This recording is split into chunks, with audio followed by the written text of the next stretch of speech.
Avenger end game के बाद से तो ठीक उसके 3 हफ्ते बाद वांडा मैक्सी ऑफ सोड के हेडक्वार्टर में जाती है। सोड एक तरह की ऑर्गेनाइजेशन है जो कि दुनिया की तरफ आने वाले खतरे के ऊपर नजर रखता है। विजन जो कि एवेंजर के इन्फिनिटी वॉर मूवी में मारा गया था, जिसे मारकर थैनोस चचा ने उससे उसके स्टोन को निकाल लिया था, उसकी बॉडी सोड में रखी हुई थी। वांडा वहाँ उसकी बॉडी को लेने के लिए जाती है ताकि वो विजन के बॉडी का अंतिम संस्कार कर सके, लेकिन सोड के डायरेक्टर टेलर हेवर्ड उसे विजन के बॉडी देने से मना कर देते हैं। जिसके बाद वांडा वेस्ट व्यू नाम के एक सिटी में जाती है, क्योंकि कुछ समय पहले वांडा और विजन ने मिलकर डिसाइड किया था कि वेस्ट व्यू सिटी में वो अपना घर बनाएंगे, इसीलिए उन्होंने वहाँ पर एक प्लॉट भी खरीद लिया था। लेकिन वांडा का ये सपना अधूरा रह गया था और उसके दिल के टोटे टोटे हो गए थे, क्योंकि वांडा को अपने लाइफ में बहुत सारी परेशानियों का सामना करना पड़ा था। सबसे पहले तो उनके पेरेंट्स की डेथ हो गई, फिर उसका भाई और टिल नाउ उसका प्यार विजन भी मर चुका था। एक तो वो पहले से ही काफी दुखी थी और ऊपर से जब वो विजन के बॉडी को लेने गई तो उसे वो भी नहीं मिला, इसीलिए उसका इमोशन आउट ऑफ कंट्रोल हो गया और उसका एंगर एक भयानक रूप ले लेता है और वांडा के बॉडी से इतनी सारी एनर्जी निकलने लगती है कि उससे उसके खरीदे हुए प्लॉट पर एक घर बन जाता है और पूरा का पूरा वेस्ट व्यू सिटी उसके पावर से चेंज हो गया। और तो और वांडा के पावर से एक नया विजन का जन्म भी हो गया था। लो जी, और क्या चाहिए। वांडा के पावर से वेस्ट व्यू सिटी का पूरा नक्शा ही बदल गया था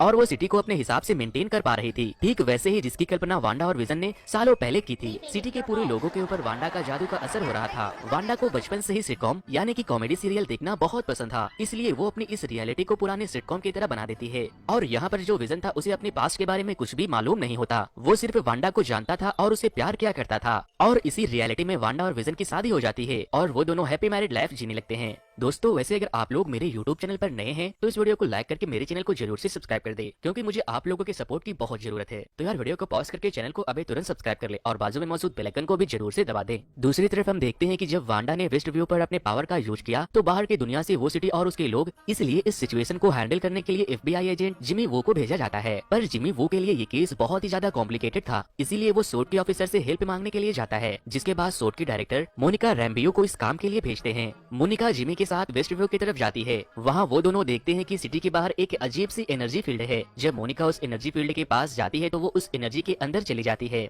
जिसके बाद जिमी वो सोड के डायरेक्टर को ये सारी बात बताता है और फिर सोड के लोग वेस्ट व्यू सिटी को चारों तरफ से घेर लेते हैं और इस बारे में इन्वेस्टिगेशन करने के लिए कई साइंटिस्ट को बुलाया जाता है, जिनमें से एक थी डार्सी लेविस, जिसे हम थॉर पार्ट 1 और पार्ट 2 दोनों में देख चुके हैं। डार्सी इस सीरीज में एस्ट्रोफिजिसिस्ट का रोल कर रही है। डार्सी इस एनर्जी के बारे में इन्वेस्टिगेट करती है तो उसे एक सिग्नल का पता चलता है जो कि वेस्ट व्यू सिटी से आ रही थी। डार्सी उस सिग्नल का पता करती है तो उसे पता चलता है कि वो एक ब्रॉड का सिग्नल है, जिससे वांडा विजन नाम का एक सीरियल टेलीकास्ट हो रहा है। उस शो में जब मोनिका दिखाई दे रही थी तो सोड के लोग समझ जाते हैं कि वो एक लाइव टेलीकास्ट है और उस एनर्जी फील्ड के अंदर के सारे लोग उसके कैरेक्टर बन गए हैं। दूसरी तरफ हम देखते हैं कि सोड, FBI और सभी साइंटिस्ट मिलकर ये समझने की कोशिश कर रहे हैं कि आखिर वेस्ट व्यू सिटी में क्या हो रहा है। नेक्स्ट सीन में हम देखते हैं कि वांडा की वो रियलिटी पुराने सिटकॉम से नए सिटकॉम में बदलते जा रही है और वहाँ सब कुछ ब्लैक एंड व्हाइट से कलरफुल बन गया था। फिर हम देखते हैं कि एक दिन मोनिका वांडा से मिलती है और गलती से वो कुछ ऐसा बोल देती है जिससे वांडा समझ जाती है कि मोनिका सोड की एक एजेंट है और वो उसके लिए खतरा साबित हो सकती है। जिसके बाद मोनिका सोड पहुंचकर सभी को ये बात बताती है कि ये सब के पीछे वांडा का हाथ है, इसीलिए सोड के डायरेक्टर हेवर्ड वांडा को आतंकवादी बोलकर उसे मारने का ऑर्डर दे देते हैं। पर मोनिका इस बात पर एग्री नहीं होती, क्योंकि वांडा ने अभी तक किसी को नुकसान नहीं पहुंचाया था। जिसके बाद डायरेक्टर हेवर्ड सबसे एक झूठ बोलता है और वो कहता है कि वांडा ने विजन के बॉडी को चुराकर उसे जिंदा किया है, जो कि कानून के खिलाफ है, इसीलिए वो वांडा को मारने के पीछे पड़ गया था। पर मोनिका, डार्सी और जिमी डायरेक्टर के बातों को मानने से इनकार कर देते हैं, इसीलिए वो तीनों को वहाँ से निकाल दिया जाता है। जिसकी वजह से उन लोगों को डायरेक्टर पर शक होने लगता है कि वो जरूर कोई न कोई गलत काम करने वाला है। जिसके बाद से वो लोग डायरेक्टर के ऊपर नजर रखने लगते हैं। और दूसरी तरफ वेस्ट व्यू के अंदर वांडा 2 बच्चों की माँ बन चुकी थी। हाँ, क्यूट ना। और तो और उनके बच्चों में भी मैजिकल पावर थे, इसीलिए वो काफी जल्दी बड़े हो जाते हैं। अब वांडा की जिंदगी काफी परफेक्ट बन चुकी थी, लेकिन विजन चाचा अब भी खुश नहीं थे, क्योंकि उसको ये सब कुछ बहुत ही अजीब लग रहा था, क्योंकि वहाँ कभी भी कुछ भी हो रहा था। और तो और विजन को अपने वजूद पर शक होने लगा था, पर वांडा उसका ध्यान भटका रही थी। नेक्स्ट सीन में हम देखते हैं कि विजन सच का पता लगाने के लिए वेस्ट व्यू सिटी के बॉर्डर पर चला जाता है और वो एनर्जी फील्ड से बाहर निकलने की कोशिश करता है, लेकिन वो जैसे ही बाहर निकलने लगता है तो उसकी बॉडी टूटकर बिखरने लगती है और वो एकदम मौत के करीब पहुंच जाता है, क्योंकि ये विजन वांडा की बनाई हुई रियलिटी में ही जिंदा रह सकता था। फिर जैसे ही वांडा को ये पता चलता है कि विजन वेस्ट व्यू के बाहर चला गया है तो वो अपने पावर से एनर्जी की बाउंड्रीज को बढ़ा देती है, जिससे विजन के साथ साथ सोड के कुछ मेंबर भी वेस्ट व्यू में आ जाते हैं और वो वांडा सिटकॉम के मेंबर बन जाते हैं, जिसमें डार्सी भी वेस्ट व्यू के अंदर आ गई थी। विजन विजन डैर्सी को देखकर समझ जाता है कि डैर्सी उसकी मदद कर सकती है, इसीलिए विजन डैर्सी को वांडा के पावर से अलग कर देता है और वो डैर्सी से कई सवाल करता है, जिसमें डैर्सी विजन को उसके रियल लाइफ के बारे में सब कुछ सच सच बता देती है कि वो कैसे बना, उसने क्या क्या किया और वो कैसे मरा था। नेक्स्ट सीन में हम जिमी वो और मोनिका को देखते हैं। मोनिका जिमी से कहती है मुझे दोबारा वेस्ट व्यू में जाना होगा ताकि मैं वांडा को समझ सकूं और उसे डायरेक्टर हेवर्ड के इरादों से अलर्ट भी करना होगा। मोनिका जब इससे पहले एनर्जी फील्ड के अंदर गई थी और वो उससे जब बाहर आई थी तो उसके बॉडी में कुछ चेंजेस आ गए थे और जब वो दोबारा उसमें जाती है तो उसके पास भी सुपर पावर आ जाती है। फिर मोनिका वांडा से मिलने पहुंच जाती है। मोनिका को देखकर वांडा बहुत गुस्सा करती है, लेकिन मोनिका वांडा को समझाने की कोशिश कर रही थी। तभी वहाँ वांडा की वेस्ट व्यू की पड़ोसी एग्निस उसे मोनिका से दूर लेकर चली जाती है। हमें यहाँ पर ये पता चलता है कि एग्निस एक विच यानी कि चुड़ैल थी। उसका रियल नेम एगाथा हार्कनेस था और इस सीरीज की वो एक मेन कैरेक्टर और दूसरी विलन भी थी। वांडा विजन में एगाथा हार्कनेस एक पावरफुल सेलम विच की बेटी होती है, बट एगाथा के इरादे अच्छे नहीं होते क्योंकि ये एक डार्क मैजिक डार्क विच क्राफ्ट की प्रैक्टिस कर रही थी, जिसे करना बिल्कुल भी अलाउड नहीं था और इसी वजह से उसकी मॉम और अदर विचेस ने उसे उठाकर एक पिलर के पास ले जाकर उसे बांध दिया था और एज ए पनिशमेंट सभी विचेस उसको मारने लगते हैं। बट यहाँ पर ये वार उल्टा पड़ जाता है। एगाथा काफी पावरफुल विच होती है जो कि वहाँ मौजूद सभी विचेस के पावर को अपने अंदर एब्जॉर्ब कर लेती है और वो सभी को मार देती है। फिर एट द एंड जब उसकी मॉम उसके ऊपर अटैक करती है तो हमें ये पता चलता है कि वो अपने मॉम से भी काफी ज्यादा पावरफुल है। वो अपने मॉम की शक्ति को भी अपने अंदर ऑब्जॉर्ब करके उसे मार देती है और वो तब से लेकर आज तक हर पावरफुल मैजिशियन के पावर को अपने अंदर ऑब्जॉर्ब कर चुकी थी।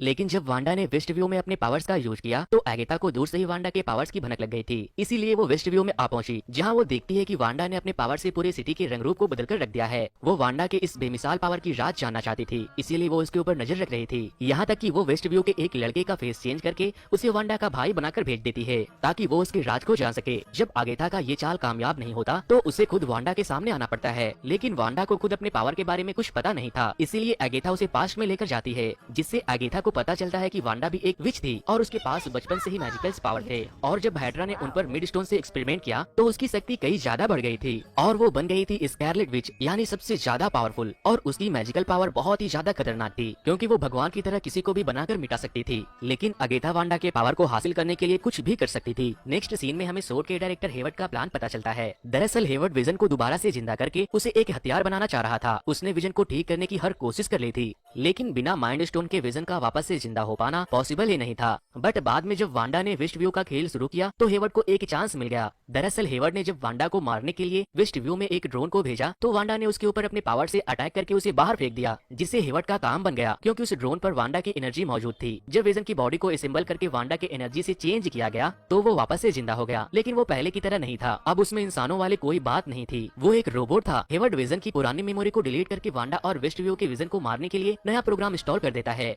नेक्स्ट सीन में हम देखते हैं कि ये नया वाइट विजन वेस्ट व्यू में चला जाता है। वहाँ पर एगाथा और वांडा के बीच में फाइट हो रही थी। वाइट विजन वहाँ पहुंचकर वांडा को मारने लगता है, लेकिन तभी वहाँ दूसरा विजन आकर वांडा को बचा लेता है। फिर हम देखते हैं कि एक तरफ एगाथा वर्सेस वांडा की फाइट होती है और दूसरी तरफ विजन वर्सेस व्हाइट विजन में फाइट शुरू हो जाती है, जहाँ वांडा एगाथा से ज्यादा पावरफुल थी, लेकिन वांडा को इस पावर का जरा सा भी एक्सपीरियंस नहीं था, इसीलिए एगाथा उस पर भारी पड़ रही थी और उसके पावर को ऑब्जॉर्ब करते जा रही थी। फिर एगाथा वेस्ट व्यू के लोगों से वांडा का कंट्रोल हटा देती है, जिसके बाद सारे लोग वांडा पर काफी गुस्सा होते हैं क्योंकि उसने उन्हें काफी दिनों से अपने कंट्रोल में रखा था। इसीलिए वांडा कुछ देर के लिए अपनी एनर्जी फील्ड ओपन करती है ताकि वो लोग वहाँ से बाहर निकल सके, जिसका फायदा उठाते हुए हेवर्ड अपने आर्मी को लेकर वेस्ट व्यू में एंटर कर लेता है और वो सबके ऊपर अटैक करने लगता है। पर वांडा के बच्चे और मोनिका हेवर्ड के आर्मी को संभाल लेती है। दूसरी तरफ एगाथा वांडा को बोलती है कि अगर तुम मुझे अपने पावर को दे दोगी तो मैं वेस्ट व्यू को बिल्कुल ही परफेक्ट बनाकर यहाँ से चली जाऊंगी ताकि वांडा और उसकी फैमिली खुशी खुशी वहाँ रह सके। लेकिन वांडा को मालूम था कि एगाथा झूठ बोल रही है, इसलिए वो अपने पावर्स को देने का नाटक करती है और उसे अपने जाल में फंसा लेती है, जिससे एगाथा अपने पावर का यूज नहीं कर पा रही थी और वांडा ही एगाथा के सारे पावर को अपने अंदर ऑब्जॉर्ब कर लेती है और अब वो बहुत ही ज्यादा शक्तिशाली हो गई थी। लेकिन वांडा एगाथा को मारती नहीं बल्कि उसे एग्निस का रूप देकर वेस्ट व्यू में कैद कर देती है ताकि कभी भी एगाथा की जरूरत पड़ने पर वो उसकी हेल्प ले सके। और दूसरी तरफ विजन व्हाइट विजन को ये ट्रस्ट कराता है कि वो खुद रियल विजन है, अगर वो अपने प्रोग्रामिंग को फॉलो करेगा तो उसे खुद को ही मारना पड़ेगा। फिर विजन व्हाइट विजन की मेमोरी को रिस्टोर कर देता है, जिसके बाद व्हाइट विजन वहाँ से चला जाता है। फिर वांडा विजन से कहती है कि वो अपनी खुशी के लिए पूरी सिटी की बलि नहीं दे सकती और फिर वो पूरे वेस्ट व्यू सिटी से अपने मैजिकल पावर को हटा देती है। फिर वांडा अपनी फैमिली के साथ अपने घर